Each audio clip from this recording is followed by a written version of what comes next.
Welcome to Arnott Suspension Products. We'll walk you through the process of installing a new Arnott rear air spring for the Lincoln Navigator UN173 and Ford Expedition UN93 with all-wheel drive. Before starting, ensure you have the necessary safety measures in place, which can be found in the vehicle owner's manual. Lift and immobilize the vehicle properly and isolate any stored energy to prevent injuries or damage. Start by turning the air suspension switch to the off position, which can be found on the passenger front kick plate. Then set the steering to straight ahead, raising the vehicle and removing the rear wheel. Remove the air spring solenoid retaining clip.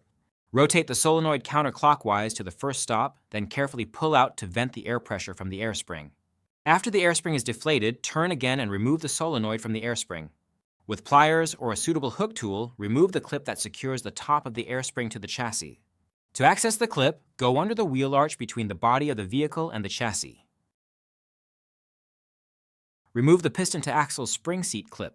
The air spring is held in place with a round retainer clip under the piston cap. To unsnap the clip, gently pry between the piston and axle. The clip will unsnap when pressure is applied. Then, carefully remove the air spring from the vehicle. Seal off the solenoid to prevent any dirt or grease from entering the system. Installation is in the reverse order of the air spring removal. Use the supplied O-rings for the air spring solenoid and make sure to tighten all nuts and bolts to the vehicle manufacturer's specifications. Thank you for following our guide on replacing the rear air spring of a Lincoln Navigator or Ford Expedition with an Arnott part. Proper installation ensures the longevity and performance of your vehicle's suspension system.